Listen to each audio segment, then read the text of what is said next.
మనతో పాటు ఎర్రల సీనన్ ఉన్నారు. ఒకసారి మాట్లాడదాం. ఏదైతే రజతోత్సవకు సంబంధించి 25 సంవత్సరాల పార్టీ పండుగకు సంబంధించి అన్న ఎట్లా అసలు స్టార్టింగ్ మీ పార్టీతో మీకున్న సంబంధం ఎట్లాంటిది? ఎట్లా చూస్తారు ఈ ఉద్యమ పార్టీ? ఆనాడు 2001లో ప్రారంభమైనప్పుడు కొంత కొంతమందితోని మొదలైనటువంటి ఈ ఉద్యమ పార్టీ చాలామంది ఈ పార్టీలో చేరడానికి, పార్టీలో రావడానికి చాలామంది భయపడ్డారు, భయపెట్టించిండ్రు కూడా. కానీ కేసీఆర్ గారు కఠోర దీక్షతోని ఒకరొకరిని అందరినీ కలుసుకుంటూ ఉద్యమకారుల్ని, తెలంగాణ వాదులను అందరినీ కూడా చైతన్యం చేస్తూ ఒక దగ్గర తీసుకొచ్చినటువంటి పరిస్థితి మనం గుర్తు చేసుకోవాలి. కానీ చాలామంది అనేవాళ్ళు అనేక పార్టీలు వచ్చినాయి, అనేక మంది పార్టీలు పెట్టిండు తెలంగాణ కోసం. 69, 70, 72 తర్వాత ఇంద్రారెడ్డి గారు ఇట్లా చాలామంది పార్టీలు పెట్టిండ్రు. కానీ ఎవరు కూడా నిలబడలేదు. ఈ పార్టీ ఉండేదా, ఈ పార్టీలో ఎందుకు పనిచేస్తున్నాం అనేటువంటి కొంతమంది చులకన చూసేటువంటి పరిస్థితి కూడా మనం గుర్తు చేసుకోవాలి. కానీ 2009 తర్వాత ఒకేసారి సీన్ మారిపోయింది. కేసీఆర్ గారు ఎప్పుడైతే దీక్షలో కూర్చుండి, కేసీఆర్ గారు దీక్షలో కూర్చున్న తర్వాత కేసీఆర్ గారిని అలుగునూరు కరీంనగర్ జిల్లాలో అరెస్ట్ చేసి ఖమ్మం జిల్లాకి ఎప్పుడైతే తీసుకెళ్ళిండ్రో ఒక్కసారే తెలంగాణలో ఉన్నటువంటి విద్యార్థులు, యువకులు ఒక్కసారి ఉవ్వెత్తిన ఎగిసిపడి ప్రతివారు తెలంగాణ ఉద్యమంలో 69లో ఏ విధంగా అయితే యువకులంతా పెద్ద ఎత్తున వచ్చిండ్రో దానికి రెట్టింపు ఉత్సాహంతో ముఖ్యంగా యువకులు ఇంట్లో ఎక్కువ పార్టిసిపేట్ అయినారు. మేధావులు, విద్యార్థులు పెద్ద ఎత్తున రావడం సరికి ఈ తెలంగాణ ఇప్పుడు రాకపోతే ఇక ఎప్పుడూ రాదనేటువంటి భావన ప్రతి ఒక్కరికి వచ్చింది. ఇట్లా కేసీఆర్ గారి దీక్ష, అరెస్టు, తర్వాత ఈ తెలంగాణను నిర్బంధాలు, ఎక్కడికక్కడ అరెస్టులు ఒక పెద్ద హింసా మార్గాన్ని రెచ్చగొట్టే విధంగా ప్రభుత్వం ఆనాటి సమైక్య రాష్ట్ర ప్రభుత్వం చేసింది. వాటన్నిటిని కూడా భయపడకుండా కేసీఆర్ గారి స్పిరిట్తోని, కేసీఆర్ గారి డైరెక్షన్లో మేమందరం వెళ్ళి విద్యార్థులందరినీ కూడా చైతన్యం చేస్తూ, విద్యార్థి ఉద్యమానికి ఒక బాసటగా నిలబడుతూ, తెలంగాణ ఉద్యమానికి వెన్నుదన్నుగా ఉన్నటువంటి కేసీఆర్ గారి నాయకత్వంలో అందరినీ ఏకం చేయడం, ఇలా తెలంగాణ వస్తుందా రాదో అనేటువంటి భావన నుంచి తెలంగాణ వచ్చి తీరుతుంది అన్నటువంటి మాటలు 2014లో తెలంగాణ రావడం, వచ్చిన తెలంగాణకు కేసీఆర్ గారు ముఖ్యమంత్రి కావడం, ముఖ్యమంత్రి ఉన్నటువంటి కేసీఆర్ గారి ప్రభుత్వంలో నాలాంటి వాళ్ళందరం కూడా భాగస్వామ్యం కావడం అనేది మర్చిపోయినటువంటి సంఘటన. మీరు పార్టీకి మీకు అనుబంధం ఎప్పుడు కలిగింది? ఆ సందర్భం గురించి ఒక్కసారి. నేను ఎందుకంటే బేసిక్గా నేను కూడా సిద్దిపేట వాసిని. కేసీఆర్ గారు మా సిద్దిపేట శాసనసభ్యులు. కేసీఆర్ గారు ఎప్పుడైతే రాజీనామా చేసి తన డిప్యూటీ స్పీకర్ పదవికి, ఎమ్మెల్యే పదవికి రాజీనామా చేసి తెలంగాణ కోసం బయలుదేరుతున్న విద్యుత్ ఛార్జీలు పెంచిండ్రు, తగ్గించమంటే తగ్గించట్లేదు అనేటువంటి కారణం తెలంగాణకు తీవ్ర అన్యాయం చేస్తూ ఉన్నారు. నిధులల్లో, అదేవిధంగా ఉద్యోగాలలో, నియామకాలలో, ఇవన్నిట్లలో కూడా అన్యాయం చేస్తుంది సమైక్య రాష్ట్ర పార్టీ అనేసి కేసీఆర్ గారు రాజీనామా చేసినప్పుడు, రాజీనామా ఎందుకు చేసిండు, దేనికోసం చేసిండో తెలియక ఒక సిద్దిపేట బిడ్డగా కేసీఆర్ గారితో మేమందరం కూడా వచ్చేసినాం. వచ్చిన తర్వాత ఈ పార్టీ జెండా నామకరణం మేమందరం కేసీఆర్ గారితో సైకిల్ యాత్రలో ఇవన్నిటి కూడా బయలుదేరిపోవడం కేసీఆర్ గారితో ఉన్నటువంటి ఒక బంధం మాది. ఇట్లా కేసీఆర్ గారితో ఉండడం 2001 ఏప్రిల్ 27వ తారీఖున తెలంగాణ రాష్ట్ర సమితిగా పార్టీని నామకరణం చేయడం, తర్వాత పెద్ద ఎత్తున కరీంనగర్లో ఒక పెద్ద సభ పెట్టడం, దానికి లక్షలాది మంది స్వచ్ఛందంగా రావడం, తెలంగాణ ఉద్యమము ఇక కేసీఆర్ గారితోనే వస్తుంది అనేటువంటి భావన ప్రతి పల్లెకు, ప్రతి ఊరికి, ప్రజలకు మొత్తం ఇట్లా పాకిపోయింది. అంటే కేసీఆర్తోని మాత్రమే సాధ్యమవుతుందనేటువంటి భావన కేసీఆర్ గారు అతి తక్కువ సమయంలో తీసుకురాగలిగింది. రెండవది, హింసా మార్గంలో కాకుండా ప్రజాస్వామ్యయుతంగా ఎలాంటి ఘర్షణ లేకుండా, ఎలాంటి హింస లేకుండా తెలంగాణ తీసుకొస్తానని కేసీఆర్ గారు చెప్పిండ్రు. దాంట్లో భాగంగానే ఎక్కడ హింస జరగకుండా తెలంగాణ ఇస్తామని చెప్పి ఇవ్వకపోవడం వల్ల మాత్రమే ఈ ఆత్మ బలిదానాలు జరిగినాయి తప్ప ఎక్కడ కూడా హింసకు తావు లేకుండా కేసీఆర్ గారి డైరెక్షన్లో తెలంగాణ రాష్ట్రాన్ని సాధించుకున్నాం. వచ్చిన తెలంగాణలో 10 సంవత్సరాలు అద్భుతంగా తెలంగాణను ఒక మోడల్గా, ఈ దేశానికి మోడల్గా కేసీఆర్ గారి నాయకత్వంలో చేయగలిగాం. 65 సంవత్సరాలలో చేయనటువంటి అనేక పెండింగ్ ప్రాజెక్టులు, అనేక పెండింగ్ కార్యక్రమాలు, తెలంగాణ ఒక మోడల్, ఈ భారతదేశంలో భారతదేశ ముఖ చిత్రంలో తెలంగాణ ఒక మోడల్ అని చూపించినటువంటి ఒక ఉద్యమ నాయకుడు కేసీఆర్ గారు. కేసీఆర్ గారి నాయకత్వంలో 14 సంవత్సరాలు కొట్లాడినాం. 10 సంవత్సరాలు వచ్చిన తెలంగాణ కొట్లాడేటప్పుడు ఎట్లుండాలో తెలంగాణ ఒక రోడ్ మ్యాప్ చేసుకున్నారో వచ్చినాక తర్వాత ఆ రోడ్ మ్యాప్కి అనుగుణంగా కేసీఆర్ గారు 10 సంవత్సరాలు ఇక్కడ పనిచేసి తెలంగాణను ఒక సస్యశ్యామల తెలంగాణగా, ఆకుపచ్చని తెలంగాణలో రూపుదిద్దడం అనేది మనం అందరం చూసినాం, కళ్ళారా చూస్తున్నాం. బీఆర్ఎస్ పార్టీ పైన చాలా విమర్శలు వస్తూ ఉన్నాయి. 25 సంవత్సరాల పార్టీకి సంబంధించి ఉద్యమం టైంలో కేసీఆర్ ఒక్కడి వల్లే రాలేదు, చాలా మంది ఆత్మ బలిదానాలు జరిగినాయి.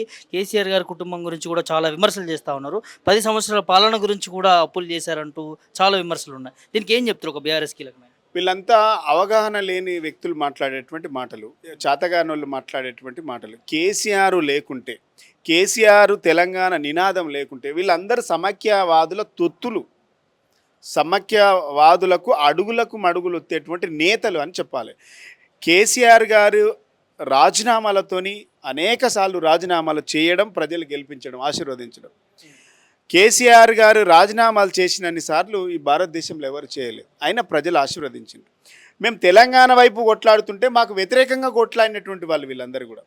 ఒక పక్క తెలుగుదేశం పార్టీ, మరొక పక్క కాంగ్రెస్ పార్టీలో ఉండి మాకు వ్యతిరేకంగా తెలంగాణ ఉద్యమానికి, తెలంగాణ నినాదానికి వ్యతిరేకంగా పనిచేసినటువంటి వ్యక్తులు ఇలా మాట్లాడడం నిజంగా చాలా బాధాకరం. ఆనాడు కేసీఆర్ గారినే ఖతం చేయాలని చూసినటువంటి ప్రభుత్వం, సమైక్య రాష్ట్ర ప్రభుత్వం, ఆ ప్రభుత్వంలో భాగస్వామ్యంలో ఉన్నటువంటి వ్యక్తులు ఇలా కాంగ్రెస్ పార్టీలో ఉన్నారు, తెలుగుదేశం పార్టీలో ఉన్నారు. ఇలా అలాంటి వ్యక్తులు కేసీఆర్ కుటుంబం పైన, కేసీఆర్ గారి ఉద్యమం పైన, తెచ్చినటువంటి తెలంగాణ పైన మాట్లాడడం అంటే వాళ్ళ అవివేకులు, అజ్ఞానులు, వాళ్ళు తెలివిలేని వాళ్ళగానే గుర్తించాలి. కేసీఆర్ గారు జై తెలంగాణ అన్నప్పుడు వీళ్ళందరూ కూడా వ్యతిరేకించారు. అనివార్య పరిస్థితులలో తెలుగుదేశం పార్టీ శ్రీకృష్ణ కమిటీకి రిపోర్ట్ చేయాల్సి వచ్చింది. ఇలా అనివార్యంగా తెలంగాణ కోసం తీర్మానం చేయాల్సి వచ్చింది. కాంగ్రెస్ పార్టీ, బీజేపీ పార్టీలు ఇలా తెలంగాణ కోసం ఒప్పుకోక తప్పలేదు. ఎందుకంటే కేసీఆర్ గారు పెట్టినటువంటి ఉద్యమ ఒత్తిడి అలాంటిది, ప్రజల ఒత్తిడి అలాంటిది. దేశంలో ఉన్నటువంటి 14 రాజకీయ పార్టీలను కలిసి పార్లమెంటులో, ఇక్కడ రాష్ట్రంలో ఒత్తిడి తెచ్చి ఢిల్లీ మెడలు వంచి తెలంగాణను తీసుకొచ్చి ప్రజలకు అంకితం చేసినటువంటి ఒక గొప్ప నాయకుడు కేసీఆర్ గారు. ఫైనల్గా జూబ్లీ వేడుకలు, 20 సంవత్సరాల వేడుకలు ఎలా జరగబోతా ఉన్నాయి? సో ఏర్పాట్లు ఏ విధంగా ఉన్నాయి? ఇప్పుడు వేడుకలు, సభలు, ప్రజలు రావడం అనేది మాకు ఇది కొత్త కాదు. అదే వరంగల్ సభలో తెలంగాణ విశ్వరూప సభ కింద దాదాపుగా 25 లక్షల మందిని మేము ప్రోగ్ చేసినటువంటి సందర్భం గుర్తు చేసుకోవాలి. 25 లక్షల మందిని సమీకరించినాము అదే వరంగల్ సభలో. అగ్నివేష్ కూడా అలాంటి సభకు ముఖ్య అతిథిగా వచ్చినటువంటి సందర్భం కూడా మనం గుర్తు చేసుకోవాలి. అదేవిధంగా దేశంలో ఉండేటువంటి చాలామంది ప్రముఖులు కూడా తెలంగాణ ఉద్యమానికి మద్దతు తెలిపినారు. అకాలీదళ్, శిరోమణి అకాలీదళ్ లాంటి నాయకులు కూడా తెలంగాణ ఉద్యమానికి బాసటగా నిలబడ్డారు. ఇలా జనం, కేసీఆర్ గారు పిలిస్తే జనం రావడము, మీటింగ్ రావడము, సభ సక్సెస్ కావడము మాకు పెద్ద అదేం కాదు. కానీ ఈ 10 సంవత్సరాలలో ప్రజలు కోరుకున్నది కేసీఆర్ గారు మనసులో ఉన్నది. 10 సంవత్సరాలలో కేసీఆర్ గారు దాన్ని నిలబెట్టగలిగిండు. ఉద్యమ సమయంలో 14 సంవత్సరాలు ప్రతి ఊరు, ప్రతి వాడ, ప్రతి నియోజకవర్గం, ప్రతి పల్లెలో ఏం కావాలో ఈ ప్రజలకని అడిగి తెలుసుకొని అవన్నిటి విషయాల మీద కాన్సన్ట్రేట్ చేసి 10 సంవత్సరాలు తెలంగాణ ఒక సస్యశ్యామల తెలంగాణగా నిలబెట్టగలిగింది. వచ్చినటువంటి తెలంగాణను మళ్ళీ విచ్ఛిన్నం చేసే కుట్రలో ఈ 16 నెలల్లో జరుగుతుంది. కాబట్టి ప్రజలు ఏమి కోల్పోయినరు? ఇప్పుడు మా సభ 10 లక్షల మంది వస్తారు, అది వేరే విషయం. ఇప్పుడు జన సమీకరణ ముఖ్యం కాదు. అంటే ఈ సభ యొక్క ముఖ్య ఉద్దేశం ఏంటంటే, ప్రాధాన్యత ఏంటంటే 25 సంవత్సరాలు ఈ పార్టీ ఉంటుందా లేదా అని చెప్పేటువంటి నాయకులు, మగల పుట్టి పుబ్బల పోతుందని మాట్లాడినటువంటి వ్యక్తులు ఇలా 25 సంవత్సరాలు ఏకకాలంగా 65 లక్షల మెంబర్షిప్తోని ఈ రాష్ట్రంలో, ఈ దేశంలో నిఖార్సుగా నిలబడి ఈ తెలంగాణ ప్రజల కోసం, తెలంగాణ మనోభావాలను దృష్టిలో పెట్టుకొని తెలంగాణ ప్రజలను అర్థం చేసుకోవడానికి, తెలంగాణ ప్రజలకు శ్రీరామ రక్షగా నిలబడ్డటువంటి పార్టీ బీఆర్ఎస్ పార్టీ. ఈ ప్రజలు కూడా అట్లే ఆశీర్వదించి ప్రజలు వెన్నుదన్నుగా మా వెనక నిలబడి బీఆర్ఎస్ పార్టీ తప్ప ఈ రాష్ట్రంలో వేరే పార్టీ ఈ ప్రజల బాగోగులు చూడలేదు అని చాలా సందర్భంలో తీర్పిచ్చిండ్రు. ఇవాళ 16 నెలల్లో కేసీఆర్ గారు లేని లోటు కనబడుతూ ఉన్నది. ఇలా ఈ పాలన మాకొద్దు, ఈ పాలనను ఎట్లనే చేసి విముక్తి చేసుకోవాలి, ఈ పాలన నుంచి మేమందరం విముక్తులు కావాలి. 16 నెలల్లో కేసీఆర్ గారు లేని లోటు కనబడుతూ ఉన్నది.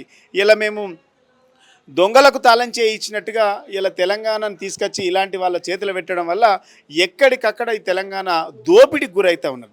65 సంవత్సరాల తెలంగాణ ప్రజల ఆకాంక్ష ఏదైతుందో వాటినన్నింటినీ కూడా తుంగలో దొక్కి వ్యక్తిగత ఆకాంక్షల కోసం, వ్యక్తిగత అవసరాల కోసం, స్వార్థ ప్రయోజనాల కోసం ఇలా ప్రభుత్వాన్ని వాడుకుంటూ ప్రజలను మర్చిపోయిండ్రు, ప్రజల సమస్యలు మర్చిపోయిండ్రు, ప్రజలను గాలి కొదిలిచిండ్రు, సమస్యలను గాలి కొదిలేసి వ్యక్తిగత ప్రయోజనాలే ఏజెండాగా తీసుకొని ఇలా ప్రభుత్వం పనిచేస్తుంది. కాబట్టి ఆ ప్రభుత్వం మెడలు వంచడానికి ఇలా ప్రజలు తిరగబడుతూ ఉన్నారు. ఆ తిరగబడుతున్నటువంటి ప్రజలే ఇలా సభకు స్వచ్ఛందంగా రాబోతున్నారు.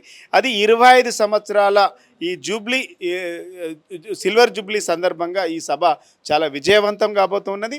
ఈ ప్రజలే, తెలంగాణ ప్రజలే కేసీఆర్ ప్రభుత్వం మళ్ళీ రావాలి అని కేసీఆర్ గారిని ఆశీర్వదించబోతున్నారు. ఫైనల్ అన్న కేసీఆర్ గారి స్పీచ్ కోసం చాలా మంది చూస్తూ ఉన్నారు, అధికార పార్టీ నుంచి ప్రజలు అందరూ. సో కేసీఆర్ గారిని అత్యంత దగ్గర నుంచి చూసిన నాయకులు మీరు ఒకరు. ఏం మాట్లాడబోతా ఉన్నారు, ఎట్లా ఉండబోతుంది? 16 నెలల్లో కాంగ్రెస్ పార్టీ చేస్తున్నటువంటి మోసాలు, 16 నెలల కాంగ్రెస్ పార్టీ అధికారంలోకి రావడానికి ఈ కాంగ్రెస్ ప్రభుత్వం ఇచ్చినటువంటి అనేకమైనటువంటి వాగ్దానాలు, ఈ 420 హామీలు ఇచ్చింది కాంగ్రెస్ పార్టీ. ఒక్క హామీ కూడా సక్రమంగా అమలు చేయలేకపోయింది, ఒక్క హామీని పూర్తి స్థాయిలో అమలు చేయలేకపోయింది. ఇలా కాంగ్రెస్ పార్టీ ఈ 16 నెలల్లో అన్ని హామీలు సగం సగం, ఈ ప్రభుత్వం అంతా ఆగమాగం. ఒక మాటలో చెప్పాలంటే ప్రభుత్వం అంతా సగం సగం ఆగమాగం అయిపోయింది. ఈ ఆగమాగమైనటువంటి తెలంగాణను మళ్ళీ ఏకం చేయడానికి కేసీఆర్ గారు ఖచ్చితంగా తెలంగాణ ప్రజల, ఈ తెలంగాణ రాష్ట్రం ఎందుకు తెచ్చుకున్నాం, ఈ తెలంగాణ ప్రజల ఉద్దేశం ఏంది, తెలంగాణ ప్రజల సమస్య కోసం తెలంగాణ రాష్ట్రం తెచ్చుకున్నాం. 65 సంవత్సరాల ప్రజల ఆకాంక్ష, 4 కోట్ల ప్రజల ఆకాంక్షను మనము 14 సంవత్సరాలు కొట్లాడి తెచ్చుకుంటే ఇలా వీళ్ళందరూ కూడా సమైక్యవాదుల ప్రభుత్వంలో ఎట్లా పనిచేసారో మళ్ళీ గట్లే పనిచేస్తూ ఉన్నారు. దీన్ని మళ్ళీ గనక వదిలేస్తే, వీళ్ళు చేస్తున్నటువంటి అరాచకాలు, వీళ్ళు చేస్తున్నటువంటి నిర్వీర్యం వల్ల, నిర్లక్ష్యం వల్ల ఈ తెలంగాణను కనుక వదిలేస్తే మళ్ళీ 100 సంవత్సరాలు ఈ రాష్ట్రం వెనుకబోయేటువంటి పరిస్థితి ఉంది. కాబట్టి కేసీఆర్ గారు ఎప్పటికొక మాట చెప్పేవాడు, నేను బతుకుండంగా తెలంగాణను ఆగం చెయ్య, నేను బతుకుండంగా తెలంగాణను ఆగం కానియ్య, తెలంగాణ కోసమే నా జీవితం అంకితం చేసినని కేసీఆర్ గారు చాలా సందర్భాల్లో చెప్పిండ్రు. ఇలా ఆగమవుతున్నటువంటి తెలంగాణకు దిక్సూచిగా కేసీఆర్ గారు మారబోతున్నారు. కేసీఆర్ గారు గొంతులో ప్రాణం ఉండగా తెలంగాణ, కేసీఆర్ గారు ఏ కళలు అయితే కన్నారో ఆ కళలు సాకారం చేయడానికి మాత్రమే కేసీఆర్ గారు ఎల్లవేళలా మాట్లాడతాడు, ఎల్లవేళలా వాటిపైనే చర్చలు కొనసాగిస్తారు. అదే స్ఫూర్తితోని తెలంగాణ సస్యశ్యామల తెలంగాణ, అదేవిధంగా ఎలాంటి ఘర్షణ వాతావరణం లేని తెలంగాణ ఒక ఆకుపచ్చని తెలంగాణ, ఒకరి బంగారు తెలంగాణ, ఈ భారతదేశంలో మ్యాప్లో ఒక అద్భుతమైనటువంటి తెలంగాణ ఈ దేశానికి దిక్సూచిగా ఉండాలని కేసీఆర్ గారు మాట్లాడబోతున్నారు.